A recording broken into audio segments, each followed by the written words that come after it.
कुडाळमध्ये जांभोळ्यातील आई भगवतीच्या भेटीसाठी वर्ध्याचे देव येतात. ही आख्यायिका आहे.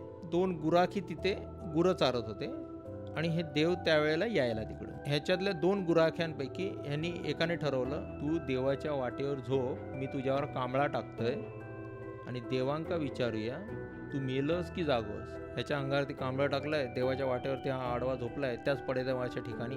दांडेकर होता ना, देवांच्या ठिकाणी एक रक्षक म्हणून असतो. तर या दांडेकरांना त्याने प्रश्न विचारला, ह्याच्यावर जो झोपलेलो आहे ना, तो जिवंत हा की मेलेलो हा? देवाने त्याला ओलांडलं आणि जस्ट पुढे गेला आणि देवाने त्याला सांगितलं, हा तर मेलेला आहे. ए चल रे उठ, हे बघ देव फसलो, हे म्हणता तू मेलेलोस. हा हलवतोय, त्याला उठवतोय, तो उठत नाही.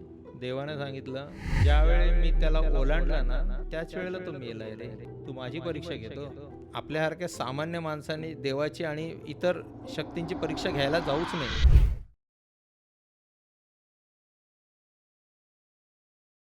ह्या कथा मनोरंजनासाठी आहे. काही लोकांचे अनुभव व काही पूर्णपणे काल्पनिकही असू शकतात. त्यामुळे कृपया यांना मनोरंजन म्हणून घ्या.